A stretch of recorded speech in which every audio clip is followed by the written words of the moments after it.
Great. Thank you very much, Katie. And welcome. We now have Chris Junker from Hawaii State Energy Office. Thank you so much for being here. Thank you. You haven't missed anything, just preliminaries. So good morning again. Thank you everyone for being here today. I'm Colin Yost, a commissioner of the Hawaii PUC, and joining me today is Naomi Kauai, another fellow commissioner at the commission.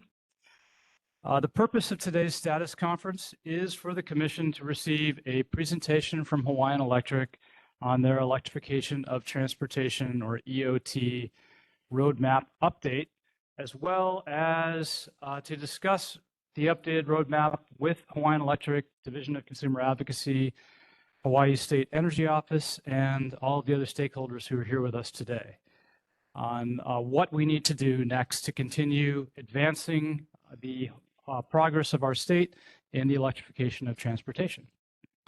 Now, in light of recent funding constraints, the forthcoming Hawaii Department of Transportation GHG reduction plan, which is supposed to be released on May 16th, and Hawaiian Electric's withdrawal of their EV charger expansion application, the Commission called this meeting to first gain a better understanding of Hawaiian Electric's EOT priorities, to explore potential areas for joint planning and collaboration, and to determine next steps. The Commission is also seeking to learn more about how Hawaiian Electric's updated EOT strategy aligns with the Commission's 2024 inclinations and the Governor's Executive Order number 25-01, accelerating Hawaii's transition toward 100% renewable energy. Lastly, regarding the Commission's EV charging station rebate program, I just want to quickly update that Leidos was selected again through the Commission's recent Public Benefits Fee Administrator procurement process. Congratulations. And the PBFA is the entity that oversees Hawaii Energy Program, administering energy efficiency incentives to Hawaiian Electric residential and business customers. And their scope includes managing the state's EV charging station rebate program on behalf of the Commission. Leidos' new contract will officially start with the next program year, which begins July 1st. We're planning for some stakeholder engagement to help inform design and details in this next phase of the EVCS rebate program. But for now, this is more of just a general status update, and please stay tuned for more information forthcoming soon. With that, I'll turn it back over to you, Katie. Oh, actually, I'm sorry. We're going to go straight to Hawaiian Electric, and I believe Aki is going to be presenting for Hawaiian Electric.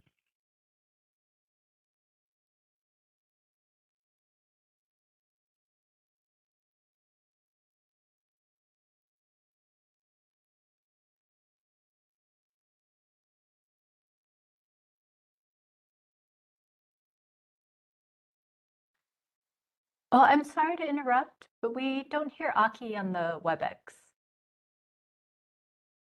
Testing. Okay. Oh, great. I'll start over again.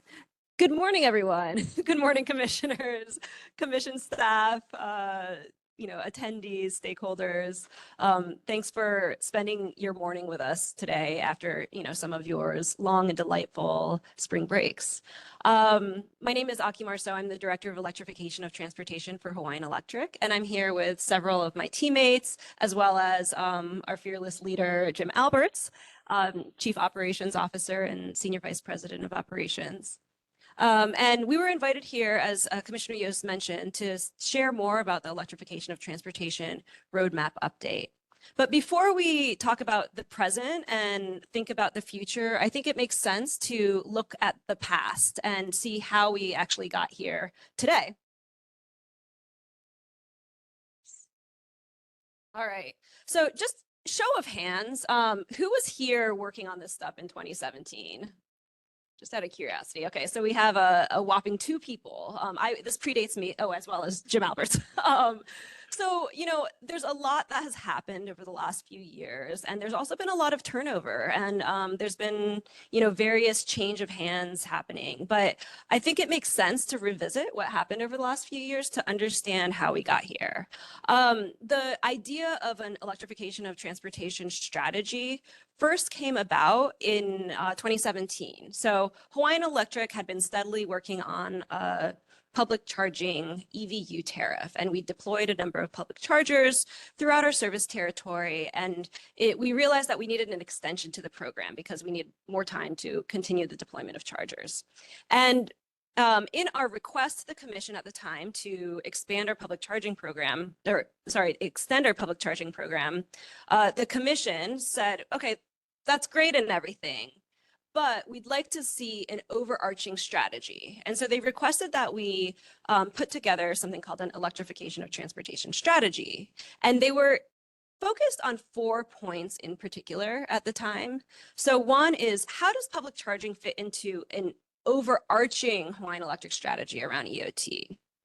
The second was, how is Hawaiian Electric making sure that we're not encumbering or preventing a very, robust third-party marketplace of players in this space? So they didn't want us to prevent third-party participation in the EOT space. The third area was, this nexus with demand response. How are EOT programs aligning with demand response programs? How are they fitting together? And last but not least, the focus was, okay, this is a very robust and evolving landscape. How are we making sure that anything you submit and anything that we create together is flexible and isn't pigeonholed into one technology or one, we can change with the times, recognizing that this is an evolving and innovative space. And so those are the 4 areas that they were focused on. And over the next year or so, we went out to the community, we looked at best practices nationwide, and we came back with something called the EOT strategic roadmap. And this roadmap really highlighted 10 key initiatives. And I won't go through all of the initiatives, but really what they did was they looked at things like outreach and education as a key priority. Of course, infrastructure investments and public charging as a key priority, managed charging, and support for the tourism economy. So it was a very diverse, but critical set of initiatives that the roadmap really focused on. And so in addition to the 10 key initiatives, it also painted the picture for what the role of the utility might be. What's the benefit to all ratepayers, not ratepayers that just own electric vehicles, which at the time was, few and far between. And so it really kind of laid that foundation. And so after we filed that, the commission said, great, thank you for the strategy. It's broad and robust and ambitious in nature, and we want to see what you're actually going to do over the next 12 to 18 months. And so we were ordered to put together a 12 to 18-month work plan. And the work plan was really focused on tactical projects. What is it that you're going to do? What are you going to file to us? What are you going to propose? And in the order, which I actually really, if folks want to go back and read that order, I thought it was really well written. In that order, it focused on 2 key priorities. So the 2 key priorities were infrastructure, and they made a point not to just say, we recognize you're doing these public charging pilots, but in addition to that, there's this thing called Make Ready. What can you do around Make Ready? Tell us, tell us. And then the second was around commercial rates.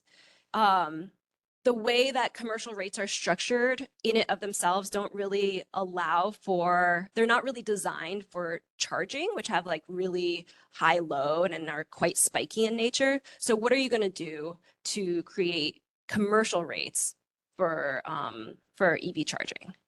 And so, 90 days later, we submitted a work plan that outlined our proposals for both Make Ready and for commercial rates. I think it's important to also highlight that, oops. Let's see, thank you. around the same time, there were two other significant proceedings happening. So one was performance-based regulation, and then the second one was the integrated grid plan. For performance-based regulation, within the electrification of transportation space, there were two significant outcomes. So one was the development of scorecards and metrics that we would report on an annual basis and track kind of progress within the EOT space. And the second was the development of the innovation pilot framework. And the innovation pilot framework, for those who were around at the time, it actually started within the EOT docket. And then after that, it was subsequently transitioned over to the PBR docket. So it was really designed in its earliest stages to address electrification of transportation needs and programs and products that we would, and pilots that we would produce.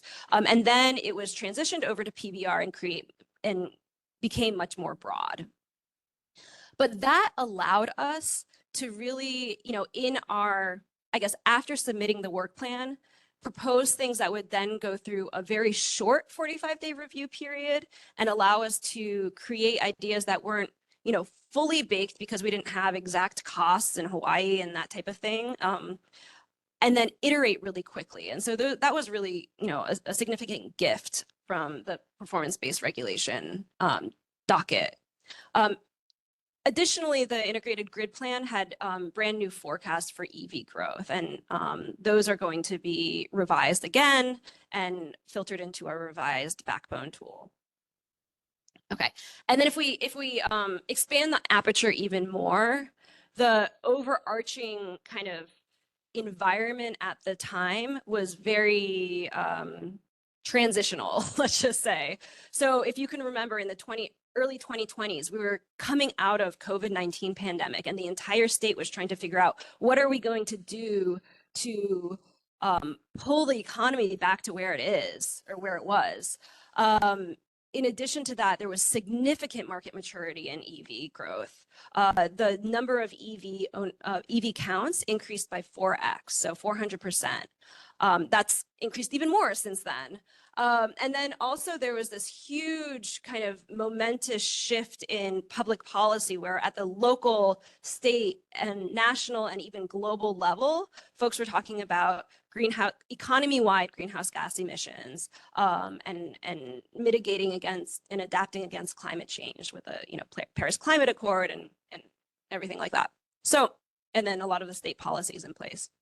So by the time we had filed a roadmap and 18 months passed, we had essentially executed on a lot of the major components of our first roadmap.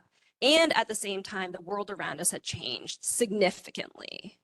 And so that's why we decided to revisit the roadmap and go out into the community and ask folks, what should Hawaiian Electric do now? What should we focus on? What are our priorities? What is our role? And then we also looked at best practices again nationwide to see what other utilities had been doing in the space. And from that, we generated our updated roadmap. So we'll get into that a little bit later. But before we do that, I'm going to take a quick diversion and talk about Hawaii DOT. And we have Laura Kawakua here, if you can raise your hand, from the Hawaii DOT joining us today. And she's working on the what was formerly known as the Greenhouse Gas Emissions Plan. Now it's the Energy Security and Waste Reduction Plan. And kind of when I was talking about the transition in public policy, one of the things that came out of the Biden administration was this national EV infrastructure program. And so DOTs all over the country were allocated formula funds for the NEVI program. And Hawaii DOT, is not excluded from that and was offered formula funds to deploy public charging throughout the entire state. I'll show some of those sites. On a somewhat parallel path, there was a large lawsuit that happened, and from that came out a settlement. And one of the settlement agreement terms was to put together this waste reduction and energy security plan. And so it's currently in development right now, and it's going to be shared with the public soon for feedback. I was able to get a sneak peek from it. And so I really commend the Hawaii DOT for highlighting and focusing and aligning the plan with the EOT roadmap update, as well as our integrated grid plan. And these are some of the, I mean, it's a long document, but these are some of the highlights, which shows kind of the roles and responsibilities of different stakeholders. And it's obviously not just limited to Hawaiian Electric and HDOT. This is just what I'm focused on right now. But from a transportation electrification perspective, HDOT is deploying chargers at about 11 sites throughout the state. And they're also focused on 100% fleet electrification, which is pretty significant. And they're proactively putting charging stations that are small microgrids. So they're solar storage as well as charging at a number of their base yards across the state. And we're partnered with them right now with that as well.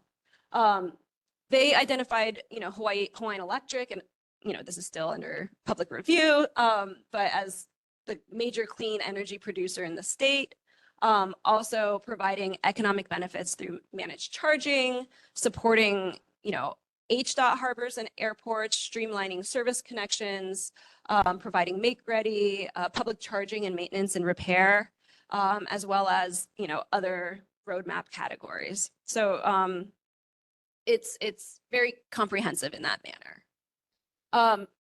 Not to put Laura on the spot, but is there anything else you'd like to add to that?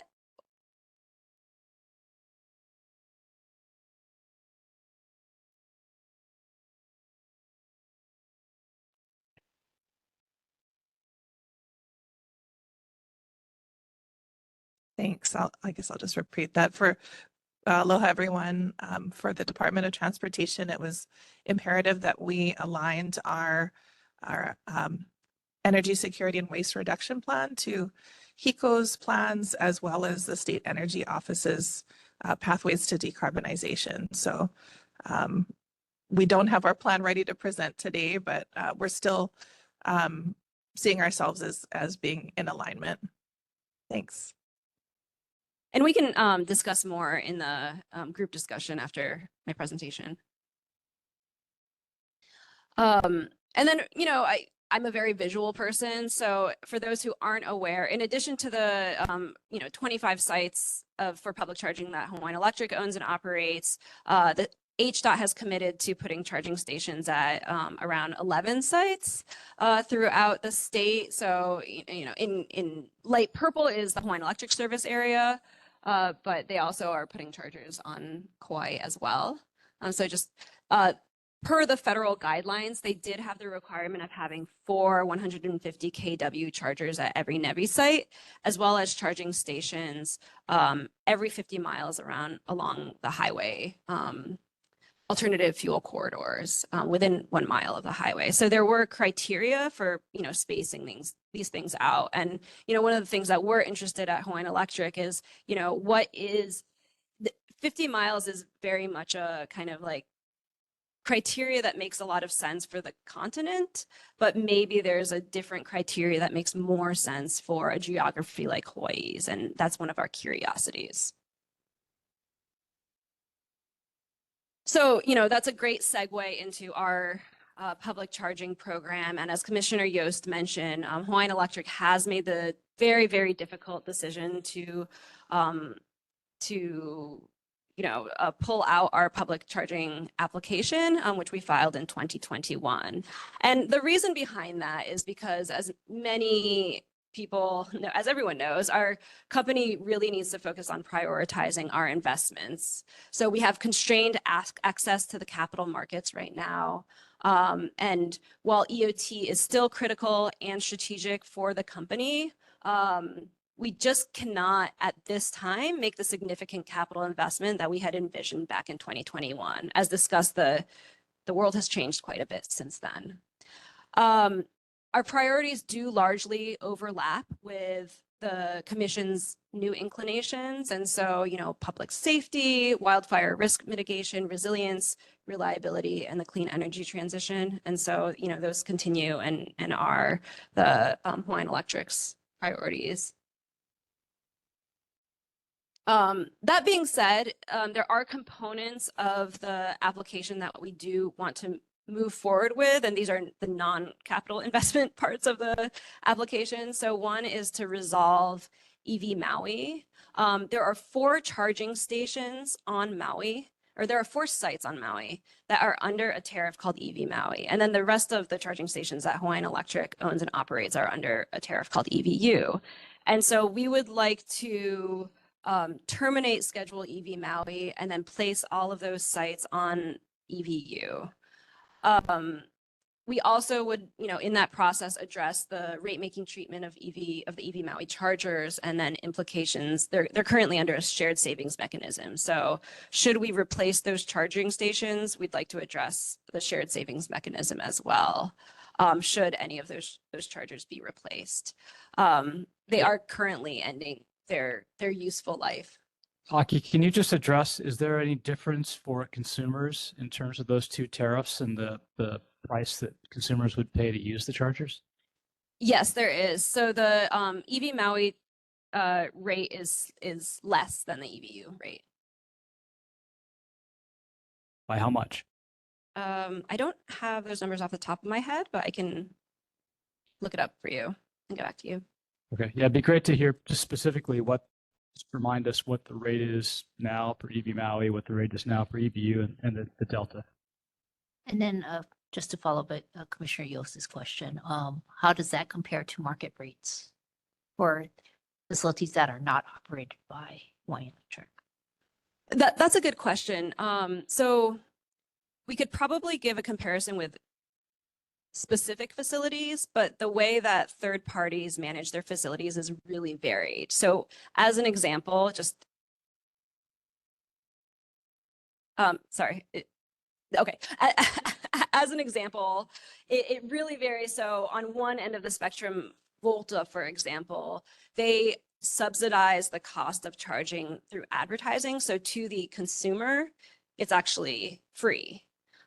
Whereas I believe HDOT's chargers are somewhere around, I don't know, Ethan or Laura, do you know what the HDOT chargers are by any chance? I think they're around the EVU rate, but they're close to EVU.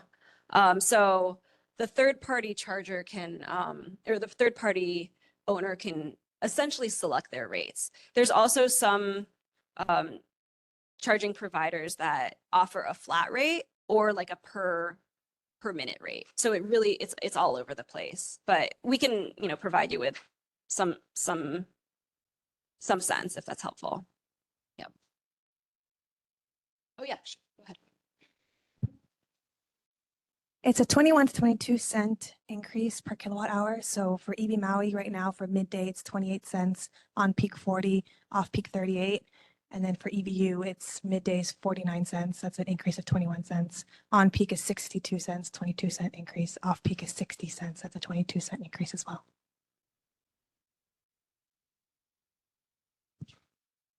So as a comparison with the Department of Transportation's chargers, the ones at Aloha Tower, for example. Oh, sorry, I need to speak up. Compared to the chargers that the HDOT operates, Aloha Tower's chargers, for example, those charge 44 cents per kilowatt hour during the midday period.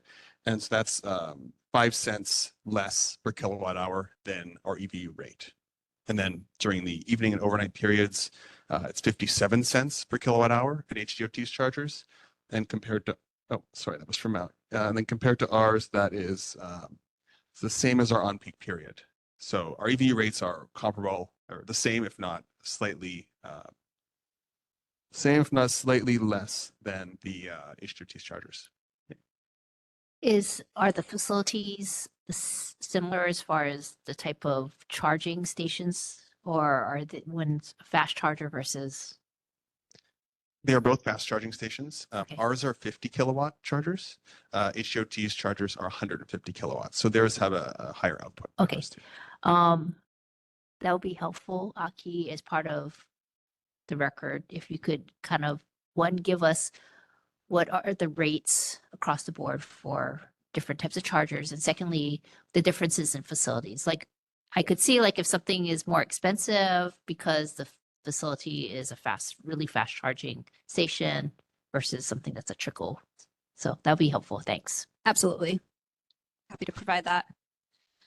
So that's on the EV Maui side. On the EVU side, we'd like to make some adjustments to that tariff as well. So currently it's capped at 25 sites. And so in order to accommodate the transition of the EV Maui sites, we want to remove that cap. And then we'd also like to propose idling fees. So idling fees are a small fee. If you extend beyond, let's say, a 30-minute time period or something like that, you'll be charged an additional fee. This is something that we've heard from customers as something that they want because they'll experience cars being parked in and plugged in a charging station and just kind of abandoned while they're running errands or something like that. And so they can't actually access the charging station. It's also a best practice that we've seen across the industry as well. So, you know, our colleagues at Hawaii DOT, they charge an idling fee, and it's something that we think would be beneficial to provide a better customer experience for everyone. And then last but not least, you know, since we did make the decision to remove and withdraw our expansion proposal, we want to request to remove the kind of like the pilot terminology from the EVU tariff to, you know, for the near and midterm, you know, and ensure that it is a tariff that's no longer in that pilot stage.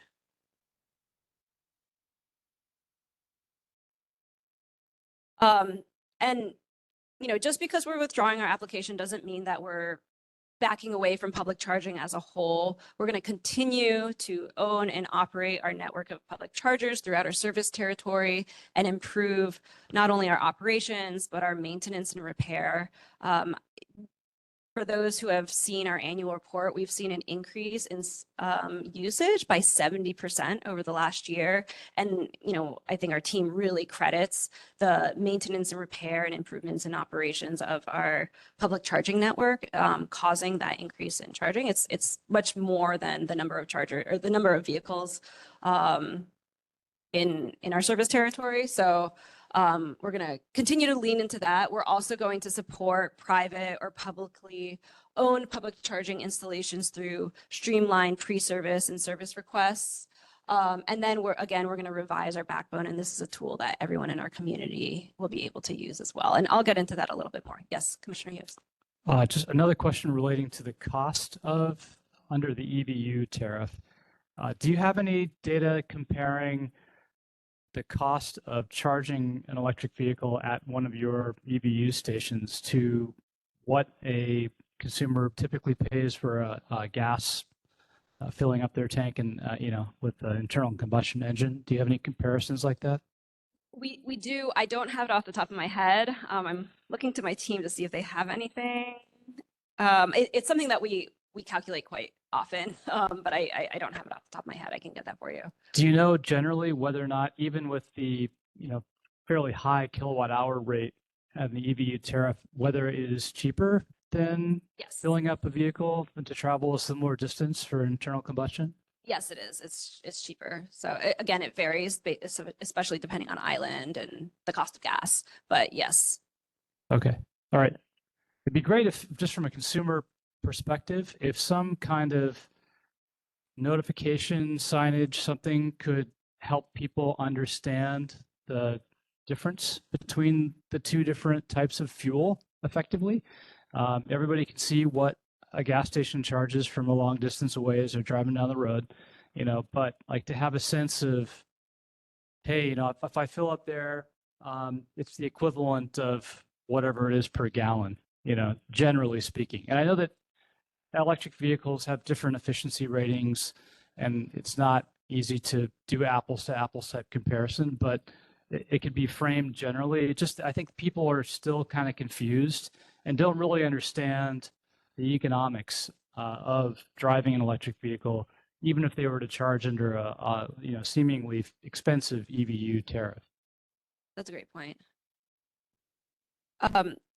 I have a quick question for the moderator. I have 5 minutes for my portion of the presentation. Do you want me to stop after 5 minutes, or can I keep going to complete the presentation? So please complete the presentation. Thank Okay. you. Just wanted to make sure and be respectful of time. All right, so going back to our electrification of roadmap update. So we went out into the community, we looked at best practices, and we asked, what are the things that Hawaiian Electric can do between now and 2030? And we actually got hundreds of responses and ideas, but then we put them through a filter to see, okay, what are the things that are achievable that Hawaiian Electric can do, and that, the utility uniquely has a role in implementing. And so that resulted in 38 key actions that we've categorized into 6 categories. To give you a sense of what we're looking at right now, and again, we are really interested in input from everyone here. I'll go through a number of initiatives. So one is to develop a successor rate to our commercial tariffs. And we currently have a e-bus tariff that was revised, and we filed it in December of 2023. And so we're awaiting approval or decision for that proposed e-bus tariff. And once we get a decision related to the e-bus tariff, we'll be able to revise the EVJ and P tariffs to align with that e-bus tariff. Just to give you a sense of what we're thinking about doing is we really want to make sure that we're able to align the peak period with the advanced rate design 5 to 9 peak period. Currently it's 5 to 10. So just making sure that's streamlined. Making sure the overnight off-peak rate is lower than the evening peak, but higher than the middle. Due to the timing of the rate design for the commercial rates last time, we actually have the same rate for 2 of the periods, which was a facet of timing. So we'd like to make sure that there's a clear incentive. And then keeping a low demand charge, and then we have this requirement for a closed permit, and it's not something that we as Hawaiian Electric can even enforce. So we'd like to remove that closed permit requirement as well.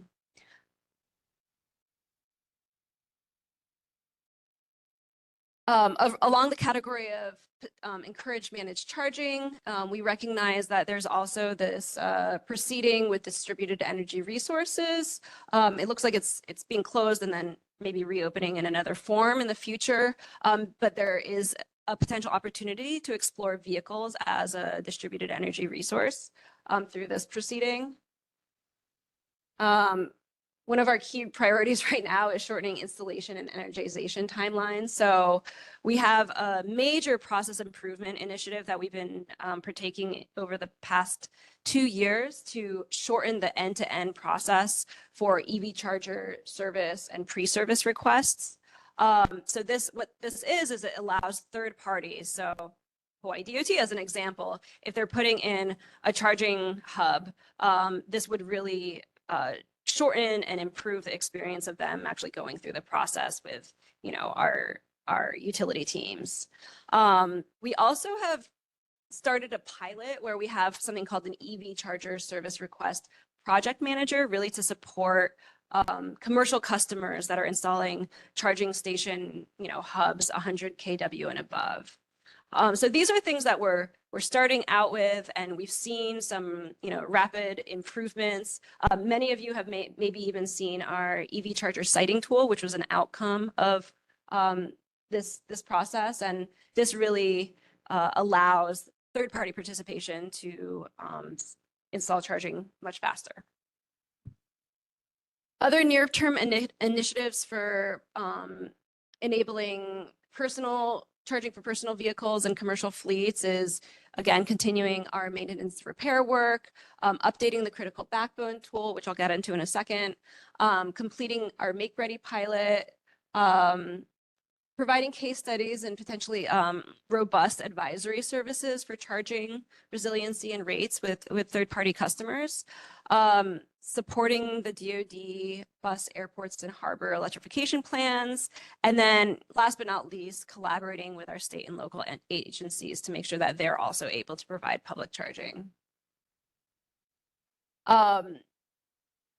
for planning for EOT off on the grid, developing EV forecasts and incorporating those enhancements, and then investigating real-time capacity mapping for EV charging infrastructure.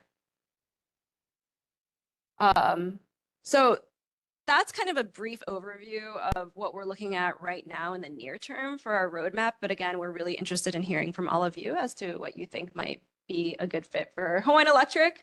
I'm going to now transition into the critical backbone tool. Just to preface that the person who was supposed to present on this section unfortunately had a small car accident this morning, and so isn't able to join us. She's fine and healthy, but just a little shaken up. And so some of the, if we want to go deep in this, I might need to defer some questions and get back to you soon. But anyway, so in 2019, we submitted a backbone tool, and this is really the goal of the backbone tool was to understand, how much charging, what's essentially like the total addressable market, how much charging is needed in Hawaii to support the number of vehicles on the road through time.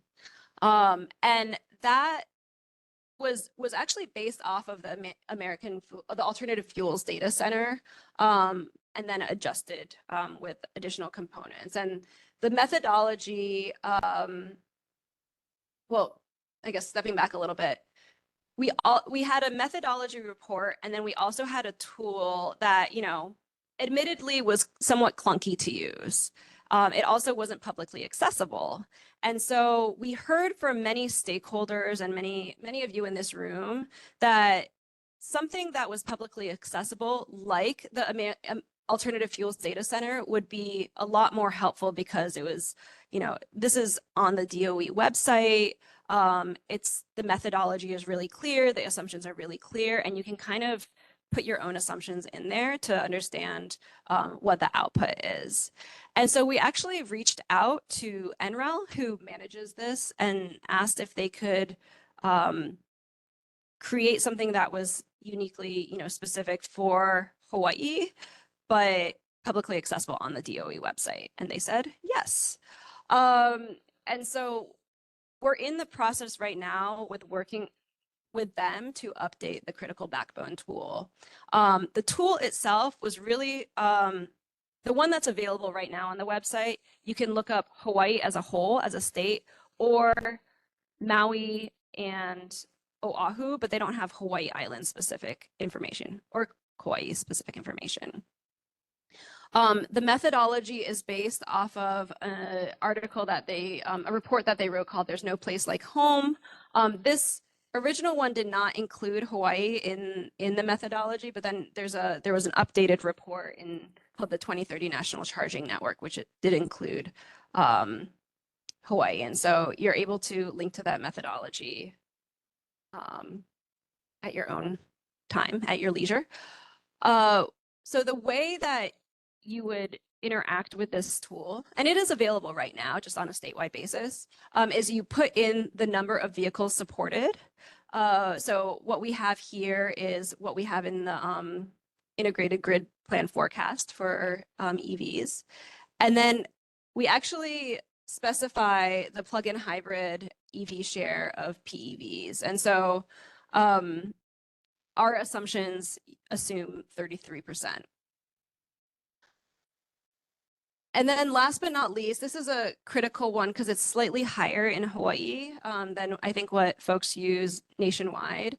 So the percent of drivers with access to home charging is, it's slightly lower, is 85%. We have a lot of multi-use or multi-unit dwellings in Hawaii, and so that's why it's 85%.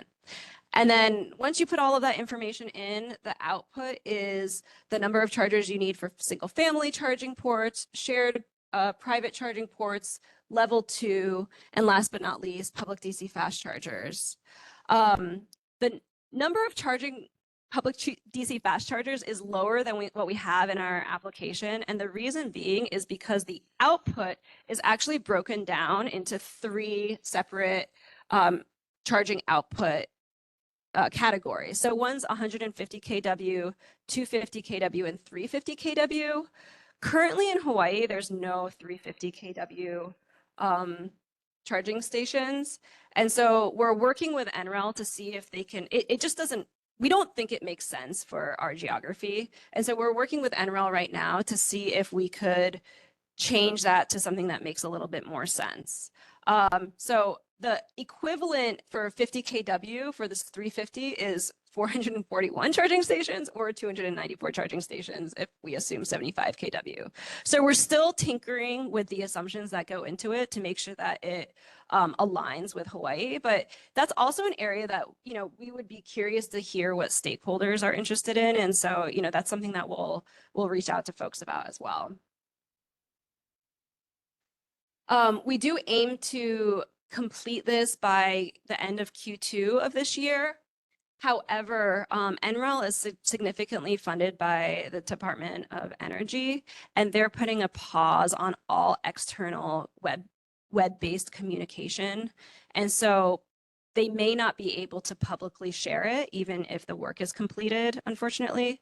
We're working with them to see if there's a way that we can share it maybe like internally within more of a private group or some way around that. But that is kind of like a small asterisk or caveat around our completion date. And then we are working, you know, internally within our teams to incorporate the updated long-term EV forecast in the future integrated grid plan. Some other considerations that we're evaluating are, you know, it shows the county-wide total, but it is not a siting tool. And we do think that there's an opportunity to define what we as a community want for distances between charging stations. So as mentioned before, the federal guidelines are 50 miles apart. Maybe there's a different number for Hawaii. And then we've also observed that a lot of the third-party charging station providers are clustering their charging stations in the same locations.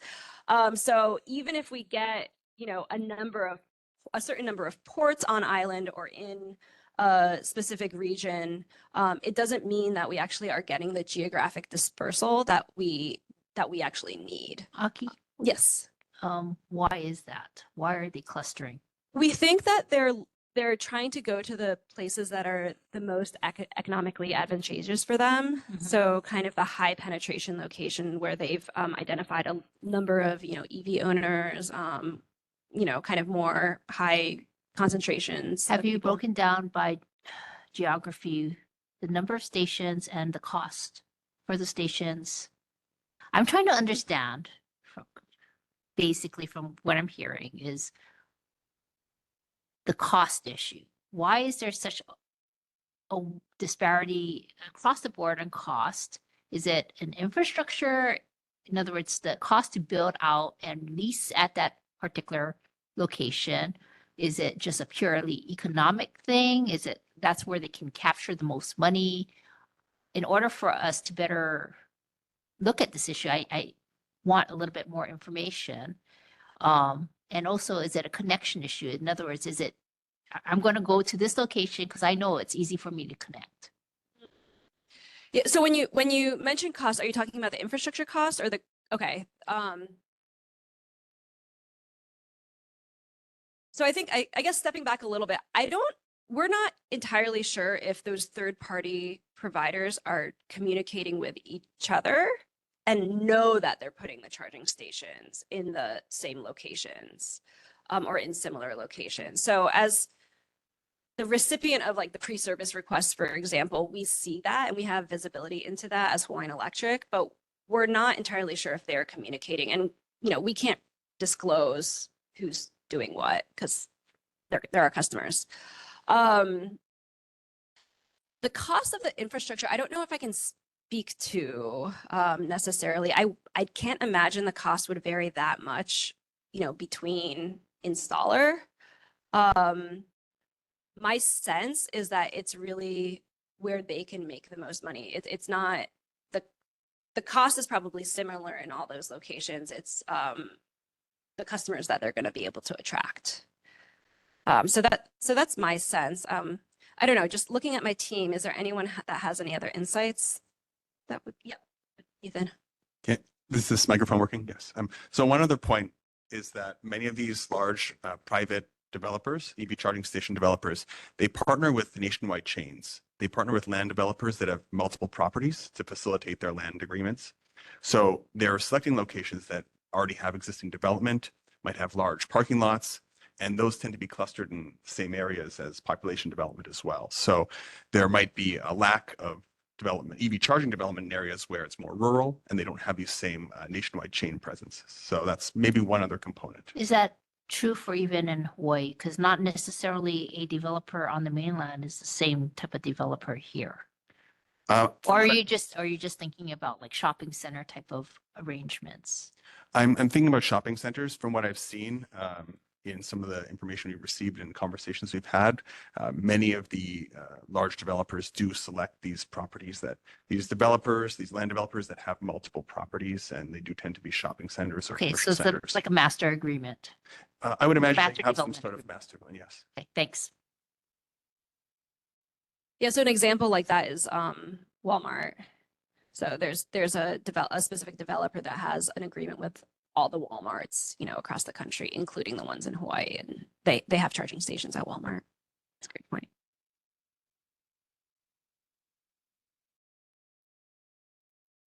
And I believe that's the the end of my presentation. I'd be remiss not to highlight the team. And you did hear from Ethan Landy, who's our EV customer specialist, and he works with all of our third parties, as well as Kiani Vi Jones, who's our public charging product manager, Yingwei Kaplan, who's our deployment and operations manager, and Jamila Jarman, who's our growth strategy manager. Thank you. Thank you, Aki, for that very informative presentation. We'll open it up now for comments and questions, starting with the consumer advocate and then going to the Hawaii State Energy Office, other government agencies after that, and then we'll open it up to broader interested organizations. But is there anyone from the consumer advocate who wants to respond to or reflect on Aki's presentation on HECO's updated electrification of transportation roadmap? Yes, hi, thank you, and thank you for the informative presentation. I was just curious on the demand charge side, we're keeping demand charges low. I mean, is there thought, I understand the reason for doing that, right? And keep customers coming and keep rates affordable. Is there a thought to monitor that and like whether and to what extent that would there be need for increased capacity to address? Because I mean, ideally, right, to be this successful, there's going to be a big charging load that comes on during peak time, perhaps. So any thoughts on monitoring that going forward or just keeping an eye on that? Question. And I mean, we continuously monitor our rates and our rate design. And so, one of the things that we're even evaluating and we submitted in our e-bus JMP rate is, initially it had 0 demand charge and we increased that. So we're continuing to monitor that. Okay. Anybody else from the office? If anybody has any questions, go ahead. Hi, this is Sherilyn Mayashida from the city's office. I just have a question about, I guess, sort of anticipated changes to the rate design for EVU. I know you talked a little bit about transitioning the EV Maui over to the EVU, and I guess I was wondering when we look at the public charger expansion, right, there were changes to the EVU rate. Are you thinking of sort of pursuing any of those changes separate, from withdrawing, I guess, the whole application going forward? Yeah, that's a great question. And I guess going back to, can I go back to the slide deck, Kyra?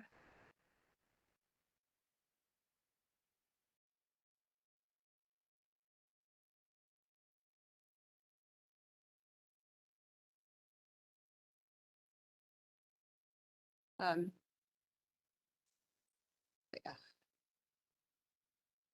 So, one of the things that we hope to do is develop these successor rates.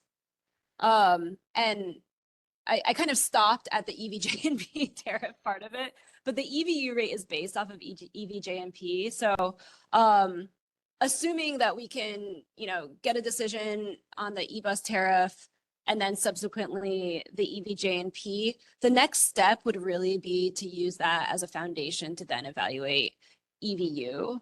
And so that's certainly something that we're looking into. And that would be more of a midterm priority because we want to get through these next rate design, these next revised rates first. And we have to do that first before we revise EVU. Thanks, Aki.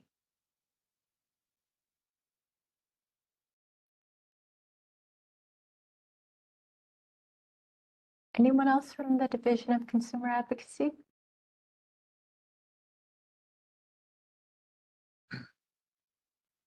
Okay, why don't we move on to the Hawaii State Energy Office then?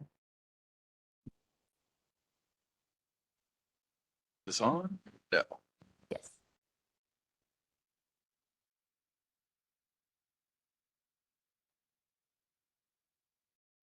There's a Oh, no. switch.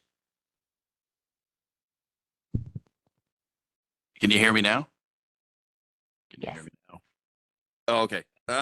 Yeah. Sorry. Yeah, Chris Yunker, Hawaii State Energy Office. I'll just go through a few comments and thoughts that we had kind of organized in terms of the opportunity, requirement, and remedies that we're seeing around public charging.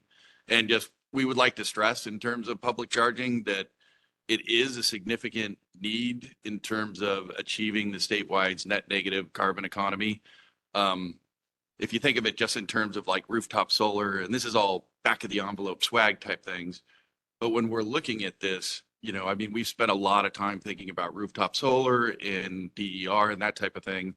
The opportunity for electrification for multi-unit dwellings and those that we can't reach right now is roughly equivalent to the energy that's produced by rooftop solar today. And so whether that's 15% right now, whether it's 10 or 20, we would just like to stress that it is a significant component of achieving our end state goals. And it's something that really deserves a lot of attention going forward. And when you think of it as well, it's inherently equitable because what we're doing with public charging is accessing a portion of the market that currently can't participate in EVs. So just from that standpoint, wanted to stress that. And then also, I think they pointed to the NREL study and then other things looking at the EV charging requirements, between now and 2030. We had estimated, and based on in line with the NREL studies, that's roughly $200 million worth of capital investment in EV charging infrastructure between now and 2030 to achieve what we would assume is kind of the appropriate level of public EV charging to support the demand that we want to do to keep on track to achieve these types of goals. And so we have some great things. We work with HDOT and coordinating with them. But the NEVI stations and the other infrastructure and dollars that are put in are great, but they're nowhere near the level of what is going to be required in order to achieve those 2030 targets. I mean, the rough estimate from California did a study. I think that it was like roughly 70 EVs per public charger is what, would be optimal. We're looking in Hawaii last year, I think it was like 35 EVs per public charger. This year, it's like 47. So we're going in the wrong direction. We're falling farther and farther behind. So the need for public charging is there. And so we would love to see the utility program. I think that in our comments, you would see that, we were supportive of the utilities investment, but then also supportive of development of a third-party market in light of the fact of the level of investment that would be required to achieve those kind of targets of, the $200 million capital investment by 2030. So then, I mean, the questions and the thoughts would be around rate design. I think that what we've seen in the DER market in other areas is that rate design can be one of the most effective incentives for deployment out there. When you look at all the rooftop and things like that, arguably rate design was far biggest incentive and motivator than any other, dollar per KW investment that was provided, even investment tax credits. So you can without getting too much into how DER and that materialized, I just wanted to make the point that rate design is a very effective method of getting things out there. And in the absence of, if the application has been pulled back and we need to get capital deployed, that is one lever that we could look at really examining, you know, what are the things that we may be able to do. And the one nice thing about the EV market in rate design is that EVs are, you know, incremental sales. So essentially anything that you're collecting above a marginal cost is a contribution, you know, to lower rates for all customers, participants and non-participants alike. So if you're collecting more than the energy cost plus any marginal infrastructure cost that's created by putting in these charging networks, that's a benefit to everyone. And the nice thing about this particular type of incentive is that essentially the incentive is only received if the sales are made. So essentially, when you're putting in this charging infrastructure, you know, if you were to do it, you know, incentivize things through rate design, you're not, the ratepayer isn't, it can be designed such that the ratepayer and non-participants are really only, you know, having that incentive provided to the EV infrastructure deployment if sales are made. So it's kind of based on success. You can do things that way. And so I guess, yeah, and then the other thing I would just add, you know, so one is just the general question of, you know, should we and can we start looking at EV rate design, you know, take a step back and revisit how we approach rate design, what we're using it for, and how we can incentivize charging infrastructure. But then I would also just add that HSEO has been working with HDOT as well as other folks, but we have gained access to all the registration data in the state. And so one of the analysis that we're looking at doing is really looking at all the different types of vehicles, where are all the vehicles located, what type of buildings are those vehicles located in, and then start looking at the proximity to charging and tracking adoption rates by where EV charging is going in. But then we can do any number of different analysis around, you know, forecasting. But just in looking at in terms of measurement and evaluation, because anything done at the, you know, utilities or in the regulatory realm, you really need to back it up in terms of how effective this is. We've gained a lot of access to information that we can support kind of the evaluation and effectiveness of different types of programs, should they be implemented. But those are my general comments.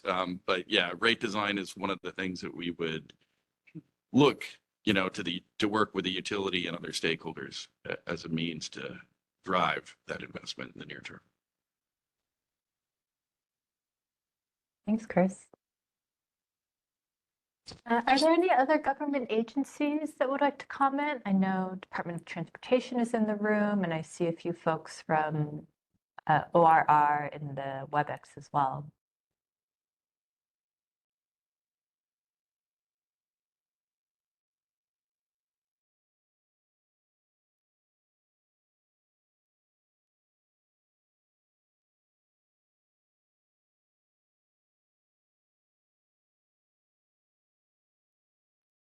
Michael from Uapona, why don't you go ahead? Hello, everybody. Michael Colon, Ulupona Initiative. I'm the Energy Sector Director here and veteran of Hawaiian Electric EOT department. Thanks, everybody, for your presentation today, as well as the comments from Consumer Advocate, as well as SEO. I definitely echo all of their comments regarding, you know, what the opportunity cost is here. Our main concern, I guess, is really what a missed opportunity this is. The change in direction, the withdrawal of the infrastructure program will have ripple effects, and, you know, would like to challenge the utility to reconsider, do what they can, because there's a lot of things that will be lost as a result. In particular, with an infrastructure program that is controlled and operated by the utility, some of the things that cannot be replaced by third-party charging in our opinion, is equitable deployment. I think Aki and Commissioner Kauai were starting to essentially touch upon that regarding clustering of siting. A lot of charging stations will be sited in locations where they know there'll be high utilization. If you have a program run by the utility, the commission can mandate that charging infrastructure be located in places where utilization has to be counterbalanced with access. So place might not have as much access to charging or have as much access to charging, have a lower potential utilization, but it's important for building out a robust network. So you can imagine places even on Oahu where you can't picture a Tesla charging station going in, but Hawaiian Electric would have charging infrastructure built there. And that encourages and provides access to for needed populations. In addition, what you lose is control over customer rates because the commission has control over the rates that the utility would charge for charging.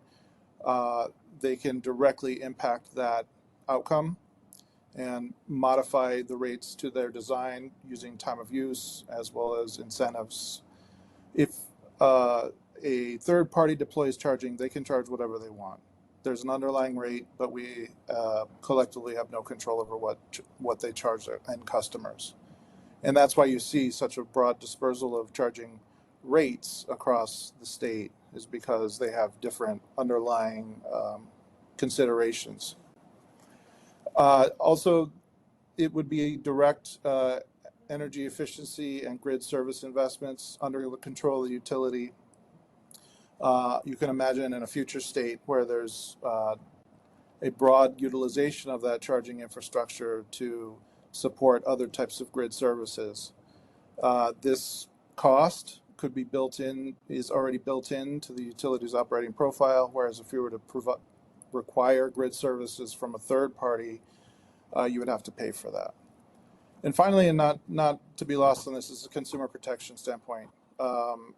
We've witnessed a very sluggish rollout of infrastructure in the state, and requiring the utility to maintain and operate charging effectively is an important aspect. Essentially, you have access and control over those charging stations through state policy, whereas third parties can build and abandon infrastructure at a whim. And if speaking to kind of the broader market, you cannot rely on third-party rollout to be effective in the state. We've talked about the idea of market failure before in Hawaii in terms of how infrastructure build-out is going, and we're still in that space. We have extremely high per capita EV adoption, extremely low EV charging infrastructure deployment. You can't rely on companies like Tesla, who are backsliding every day, and all their infrastructure is also being vandalized.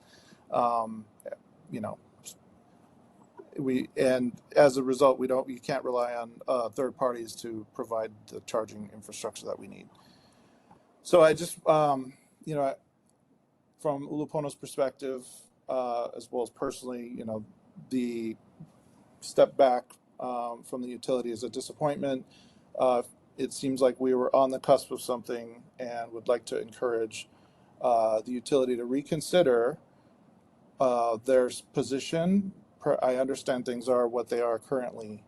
However, there are, from a policy standpoint, there are lots of efforts underway to improve the utility's financial outlook. They've successfully requested a cost of service rate case. We're working in the legislature to securitize risk. The settlement for the bankruptcy is most fairly secure. Financial picture should be improving.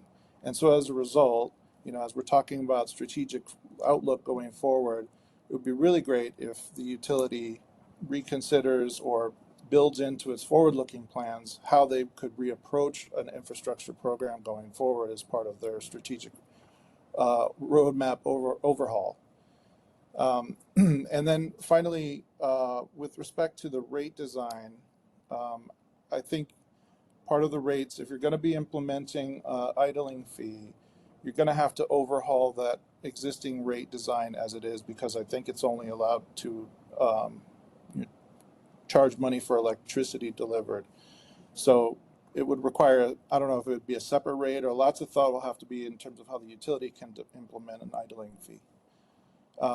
But yeah, and then of course, Ulupono is happy to support going forward planning efforts and ways to engage in expanding the roles.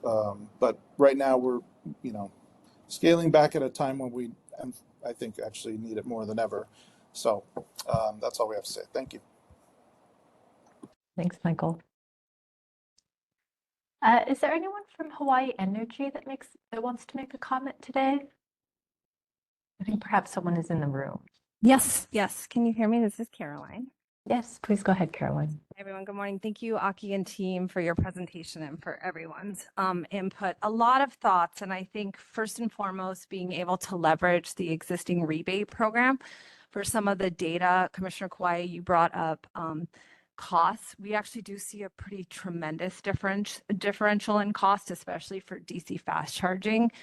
So as part of our process, this is something that we could update the application data collection just in real time now to start parsing out. Now, the information we get is only as good as what is coming from those that are providing it. But I think, Stephen, to the degree that we can make changes, like there are specific questions we can ask. And I think Commissioner Yost, you brought up permitting before. I think the cost of wait time on permitting is a big part of this. And we've been starting to ask and getting anecdotal information.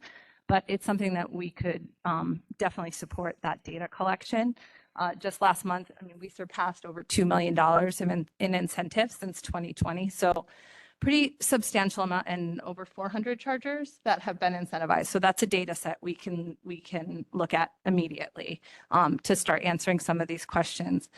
I had a lot of thoughts around the rural charging and just outside of the core, because we do see those national agreements, whether it's Safeway, Albertsons, Target, Costco's, like there are forces that be that are larger than developers here that help to facilitate the deployment of chargers, for sure. But I will say that for the Hawaii Energy programs, we know it's been challenging on the commercial side for efficiency over the last few years, cost of capital, whatnot. The EV charging program has been a gateway to access property managers. People want to install chargers. They want to know what opportunities there are for rebates. So I think that using that, there is interest, and it's not just in the urban core. There's interest in having it be something where people drive to your location to charge. And what I do think there are concerns around cost of electricity. As we talk about rate design, in addition to the incentive structure associated with advanced rates, I also want to talk about the penalties associated with demand charges and demand ratchet, because we've seen a lot of hesitation around deployment of batteries for that specific reason. Like if something doesn't function correctly and you have a spike that is not predicted or not foreseen, then you have 11 months of essentially penalty for how you get charged for your electricity rates. And so that, I think, as we think about EV rates, I think it's something to consider, that people are not only worried about the charges, their daily charges, but also what sort of penalties if unforeseen happens and there's not managed correctly and a spike happens. So I'm not as familiar with the ins and outs of managed charging, so maybe that's not as much of a concern, but it's definitely a concern around functionality of other battery type of systems. So I do, and also just commenting on the commercial property kind of concierge that you had mentioned for 100 kW and above, I would suggest that we have some conversations around perhaps having another type of concierge for those properties that aren't even close to that, like those that are further outside of where charging is happening already, because that is where we have found it has been really critical for looking to, the equity of access. It's the shopping centers that are much further away that don't have the facilities managers that can manage things above 100 kW. Like it may be level 2 charging too, because I think Hawaii Energy can definitely help with that. As I mentioned, it's been a gateway for us getting into having a number of efficiency discussions, just talking about EV charging. So as it relates to expanding the network, whether it be market driven or managed by the utility, I think it's not just the big guys. It's definitely going to be those properties that are in the GJ rate schedule that are going to need to be part of the solution, but not necessarily have the staff on site to be able to handle some of these questions. So there's just some thoughts off the top of my head, but I think in real time, we can start pulling some of that data around costs for you guys, for sure. Thanks, Caroline. Okay, next I'll open it up to the commission. Sorry, I think Laura from each side. Oh, please, Laura, go ahead. I'm so sorry. Yeah, thanks everyone. Laura Kaakua here from Hawaii Department of Transportation. Aloha, commissioners, and thank you so much for the presentation. Just very quick comments. I appreciated the look back as well as looking forward. I think I also wanted to acknowledge Mr. Yunker from the State Energy Office's comments about how HDOT's NEVI is great, right? Our program, but it doesn't get us to the number of chargers. So we agree. So we do see that this is a gap in where we're trying to go. We understand though that it's not financially feasible right now. And just as we're grappling in our own development of our energy security plan on how we can look at continuing to add chargers to the network with or without federal funding support, maybe in the utilities' long-term plans, installation or continuing to add to the network could be pursued when it is financially feasible. Thank you. A few comments as well. Is it members of the public can comment at this time or not? Okay. Aloha, everyone. I'm Kylie Wager-Cruz. I'm with Earth Justice, and we actually commented on the various EV dockets, and we're partners with HDOT in the Navahine settlement. So a lot of these things are top of mind. I appreciate what Chris Yunker had to say about the serious demand we have for installing more EV charging stations. I think the last time I looked at the numbers, it was in the thousands and almost up to tens of thousands of chargers that we need in order to meet our 2030 goals. And that doesn't even count our 2045 goals. But in addition to rate design, I think that there is a need to expand our Make Ready program. I know that the pilot is supposed to expire in 2027.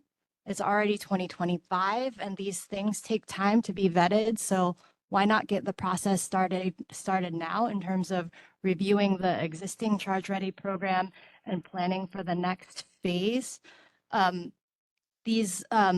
Charge Ready programs can be designed to address equitable considerations that Michael was mentioning. So you can have different types of quotas for siting in particular areas to make sure it's not just areas of high utilizations where charging stations get installed.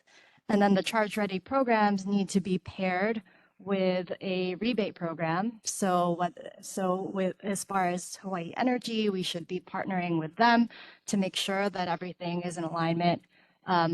Plus the third ingredient to the recipe for expanding public charging is rate design. I appreciated Aki's comments that they were looking at time differentiated rates between the on-peak evening period and the overnight peak period to make sure that as we're bringing on more EVs, we are not exacerbating peak demand and increasing our need for electricity to be on call. And then I do also have hesitation about demand charges and on the other side of the spectrum. So I think we need to open all of this up as soon as possible. It took us many folks spent years looking at the public EV charging proposal that HECO had on the table. It was 300 or so charging ports that were part of that program, which is even then just a small fraction of what we need. We did a lot of work. We laid up a lot of groundwork that took many years, and we didn't even get an approved program. And so if we want to get serious about installing the number of EV charging ports that we need to meet our clean climate and clean energy goals, then we need to start that process now. Let's see. And as far as HECO's withdrawal of the existing application, we echo the dismay and disappointment that that's happening. We're wondering if there's any way that we can look at other opportunities for HECO to partner with other government agencies like HDOT. We thought that the proposal to install chargers at public libraries or other types of government properties made a whole lot of sense. And there are other places throughout the country that are also looking at even incorporating EV charging with utility poles. We understand that HECO operates a bunch of the utility poles for the counties. So there could be further opportunities there. So we're excited to do this work, but we really want to get it started yesterday. Thank you. Thanks, Kylie.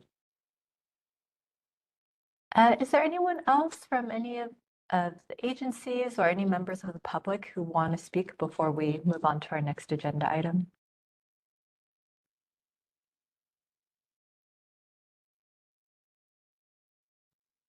So a reminder of, Michael Cologne, do you still have something to say? With your hands up on your screen? No, sorry. Thank you.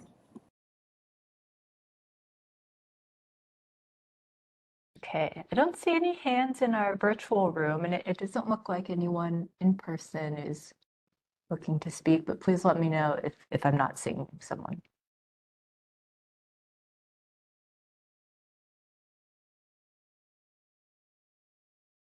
Okay, why don't we move on then to chat about potential areas for joint planning and collaboration, as well as funding strategies. I appreciate everyone's comments on the relative priorities that they have. We heard a lot about rate design and the need for coordination across agencies. And so particularly the Commission is interested to gauge the interest among stakeholders on the potential establishment of an EOT working group. We're aware that there are several other working groups in the state right now, including the Clean Ground Transportation Working Group, jointly led by the Department of Transportation, HSEO, and OPSD. And the Hawaii Energy Policy Forum EV Infrastructure Subcommittee is also an ongoing working group. The Clean Ground Transportation Working Group is focused on decarbonizing the state's ground transportation sector, while Hawaii Energy's subcommittee is focused on ways to manage the high cost of EV charging infrastructure. And so certainly there's no intention to duplicate these efforts, but given the just the scope of the issue ahead of us, curious to hear from folks if there is interest in an EOT working group.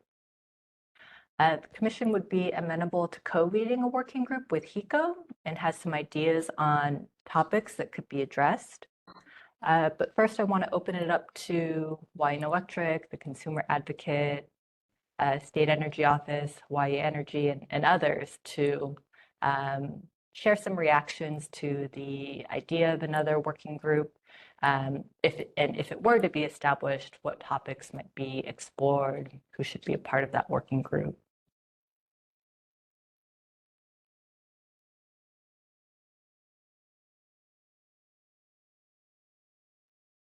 I think Katie's offering you an opportunity to respond to the idea of a co-chaired working group with PUC and HECO. Yes, I think that would make a lot of sense, and appreciate the Commission offering to co-chair the working group. I I think the working group could be designed in a way that doesn't duplicate effort with these other working group. I'm actually personally not familiar with the Clean Ground Transportation Working Group, so it's possible that that's state only. Is that correct? Or are there private participants? I'm looking at Chris Junker just because I'm assuming he is involved. This time it's just the statutory directed participation.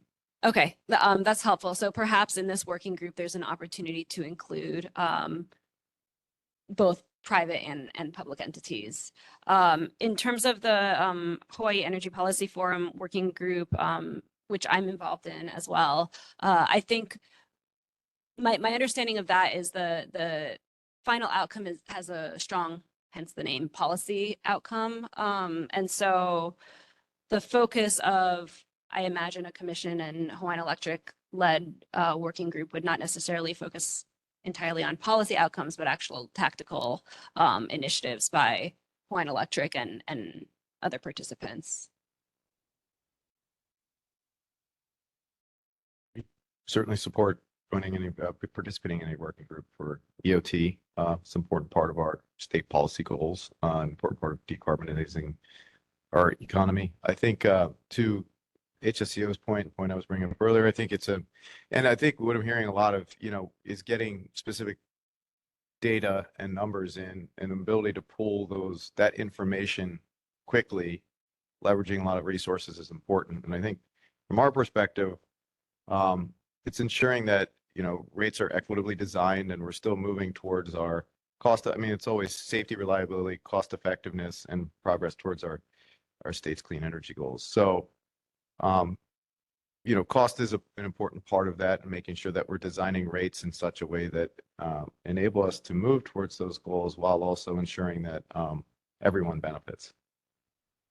So getting a clear picture of what those costs are, I think, is very important, and that will inform effective rate design. And I think this could be addressed in the EOT working group.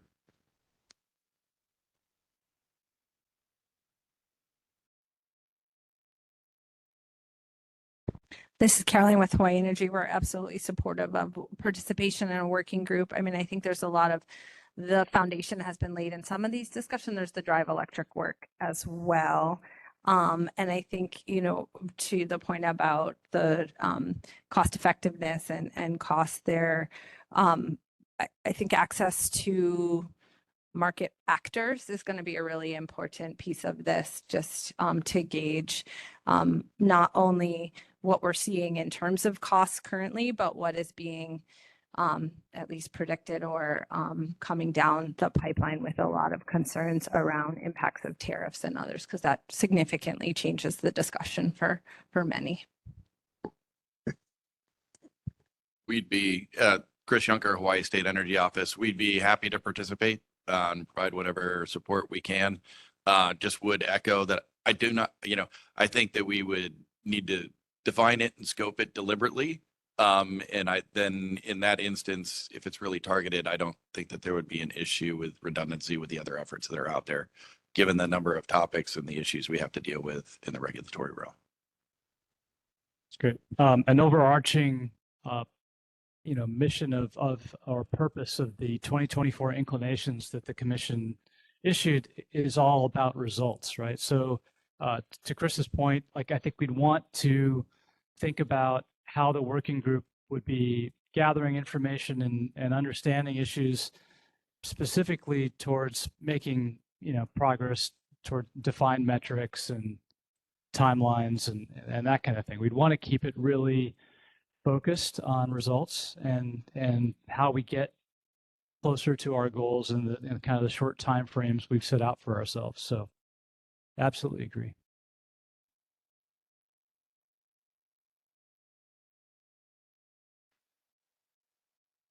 Thanks, everyone. Are there any other comments or thoughts on a possible working group from anyone else who hasn't had a chance to speak up yet?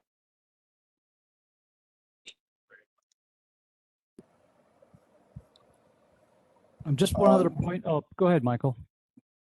Yeah, just we'd support it as well. I'd love to participate. Thank you. Even while the working group is meeting, talking. There will be other things happening that will affect this process. In the new DER program track docket relating to a connected solutions type program, we will be talking about V2X as part of that, and how we could bring vehicles as soon as they are prepared to be bidirectional into the grid services system, how we can incentivize market participants to join in Hawaii and assist us in that way, and also just prepare for it too. We're kind of make ready for V2X, and that's kind of I like the leapfrog aspect of that. Like we don't even have V2G right now, right? So, but we should think about V2X, which is beyond that, something that could be more flexible, could actually absorb power or deliver power or provide even grid services. So that's in the near horizon technologically. We might as well prepare for it now.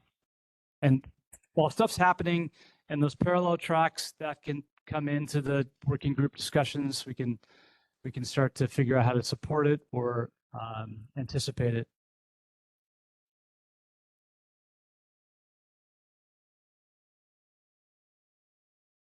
Thanks, Commissioner. Okie dokie. Any other comments on either the EOT roadmap or possible working group or anything else that's been shared so far today? I think we had one in the comments just a second ago. In the chat? Oh, sorry, in the chat, yes. Host Sherilyn, do you want to go ahead and come off mute and share your comment? Yeah, I just was wondering with sort of HECO's near-term plans around, rate design, if it might sort of help with pushing that along if we focused on rate design in the near term for our working group.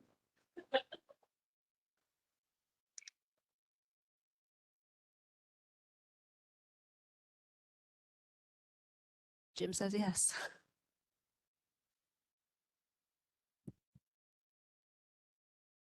But is that also going to be a separate application? Is that HECO's intent to file, an application for a modified EVU rate design? And what's the timing on that? Yeah, I think we have to discuss that internally. In terms of sequence, what we have kind of discussed internally is the sequence of EBUS and then EVJ&P and then subsequently EVU. And so the timing depends on decisions from the commission as well as, and then our ability to revise. So I think we can probably, once we have a better sense, provide an updated timeline. That could be a topic also for the first working group meeting, like order of those.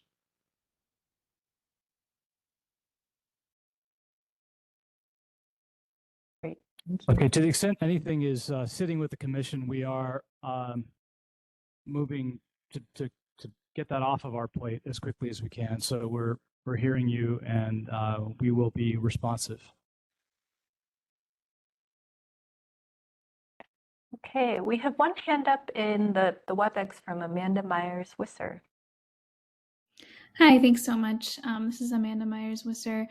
Just as you mentioned, an opportunity to just generally comment on the update here, on the electrification of transportation update. Just wanted to provide comment on behalf of WeaveGrid. We're a vehicle grid integration software company. We'd love to see kind of continued focus and discussion around vehicle grid integration and managed charging and how that can provide, cost-effective solutions as well. So that's another priority area from our perspective.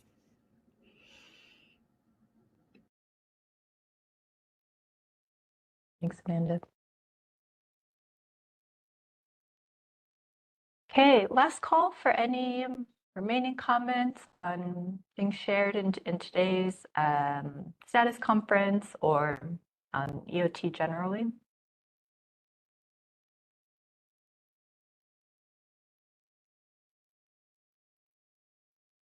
Okay, great. Well, why don't we start to shift towards... There's one more comment. Just a moment. so sorry. Sorry, I just had Yeah, one no problem. suggestion for possibly convening the working group within the EV pilot docket because I think the whole purpose behind the pilot docket was to help things happen quickly. And so if we were just to have a standalone working group, then any actions I understand would have to be redocketed and it could just make things take longer. So if you want to make things happen fast, I recommend housing it there.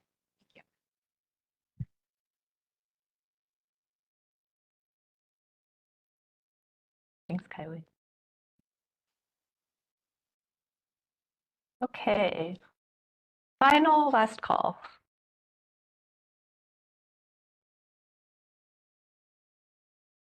Okay, great, thank you. All right, so why don't we shift towards next steps and closing remarks? I apologize, Aki, if I missed during your presentation. I know that I heard that HECO developed a work plan for the first iteration of the electrification of transportation roadmap. I wasn't sure if I heard that there would be a work plan for this update portion, or if perhaps that might be a topic for a potential working group.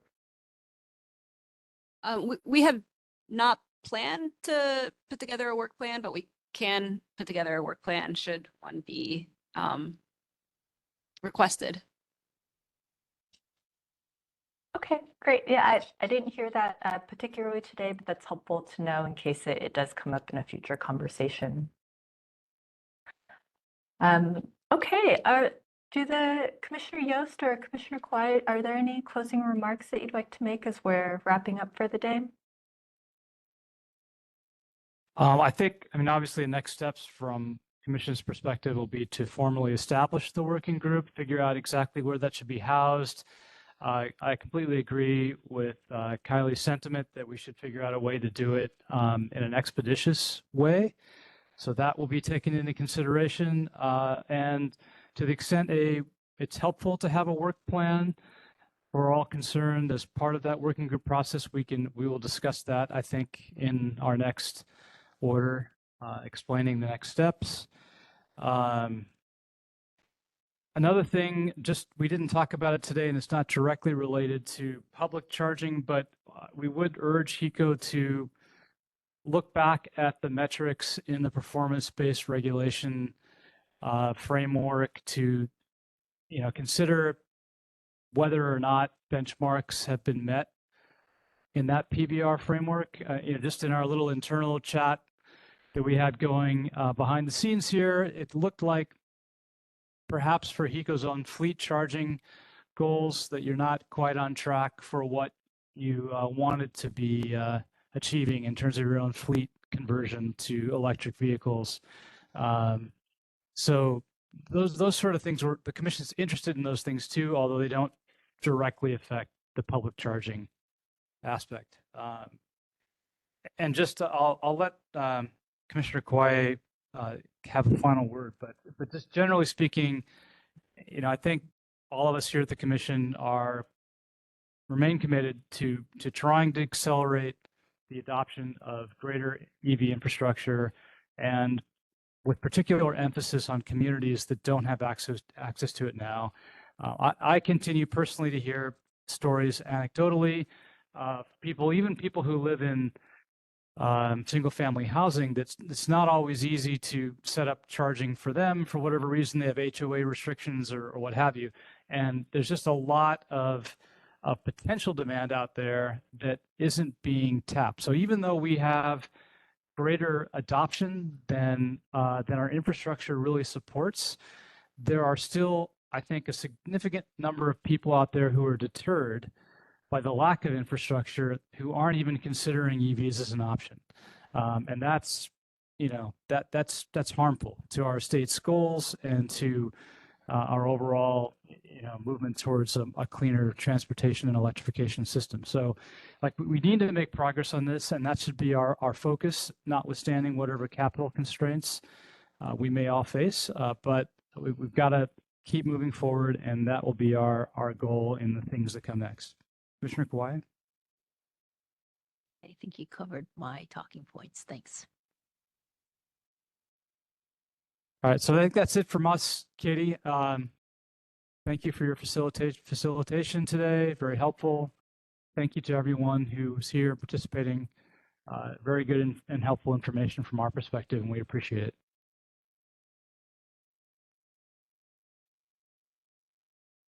Do you want to formally close the meeting, Katie?